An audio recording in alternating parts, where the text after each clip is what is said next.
All right, guys.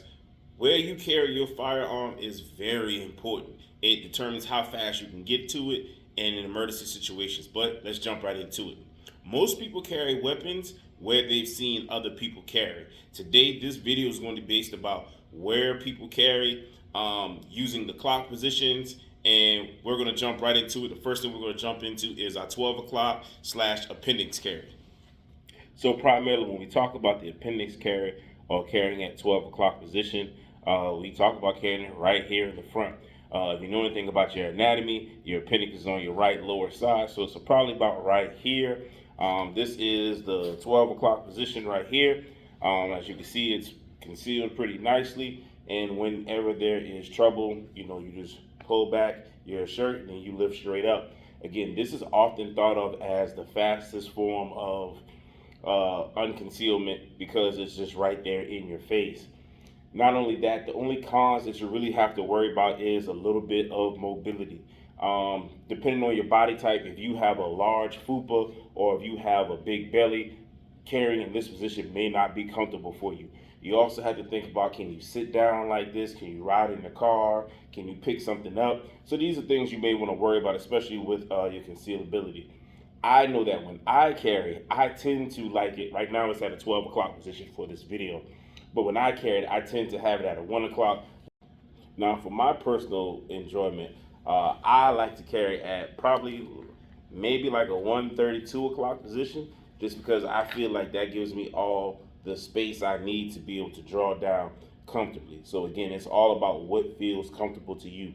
And at the like 1:30ish, 2 o'clock position is my sweet spot. Now, when it comes to your 3 and your 9, it is simply based on whether you're right-handed or left-handed. If you're right-handed, you will be carrying on your 3, and if you're left-handed, you'll be carrying on your 9. The reason why these are preferred positions, maybe over the appendix, is let's say you have a FUPA. Let's say you have a big stomach that really hangs over where it would take everything. You got to pull this far back to pull out a weapon. Once your stomach gets that large, it kind of is ineffective to try to appendix carry. And also, bending over may be a problem or things of that nature. Some guns have longer picker rails than others. So when you come to having it on your left or your right, again, it's just about having your hand, whichever your hand is dominant, that's the hand that you're going to use. So for me, it would be my right. And so in order to get to it, I don't even need to lift my shirt, but if my shirt was longer, then I would lift it, and I'd come up, and I'd put it to whatever I planned on destroying. You want to make sure when you're selecting a side that you practice on it, and you see what's comfortable for you. So again, when you put it at the side, you have to worry less about printing, especially if you're in a state that if they can see the prints of your weapon, then it is not considered concealed. So you want to make sure that you're working on that. Also, when you put it to the side, you have a lot more flexibility. You can do a lot more things because it is on your side.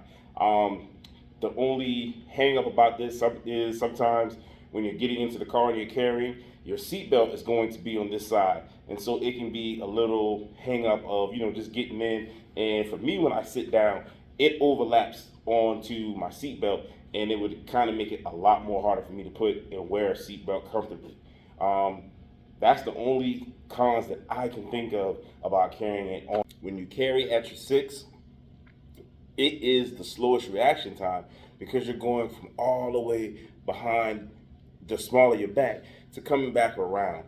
There are a lot of obstacles that can get caught on if it's wintertime. What if you have on jackets? What if you have on hoodies? What if you have strings or something, or different attachments on your belt that might get caught? And again, most people are carrying with one in the chamber, so it's a big gamble to carry like that.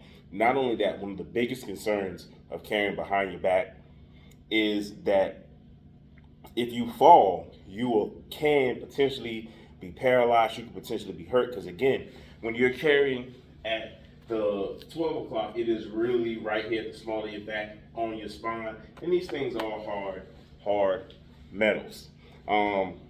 So again, when you're carrying at your 6, some of the cons is it's the slowest because it takes the longest. Also, it's the most dangerous because if you fall, you can hurt yourself, you can paralyze yourself.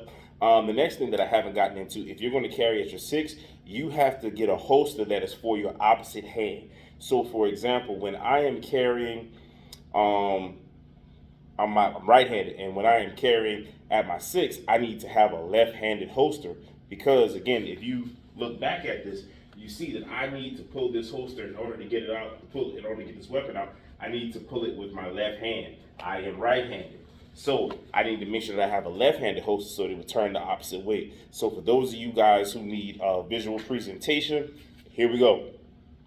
This is it when I have it in the right-handed holster carrying it in the appendix, right? So when I go to put it in my back, it is now going to be like this. So now in order to draw it out quick enough, it would be backwards because I am right-handed, and obviously I would need to use my left hand because it just makes no sense to do that. Also, I would never store this gun like that. Again, if you feel like you learned something throughout this video, please make sure you guys comment. Tell me what you learned. Tell me what you liked. Tell me what you didn't like. Also, please make sure you guys follow us so that when we drop new content, you guys will be the first to know. I appreciate you guys watching our videos. Y'all take it easy. Y'all have a blessed day.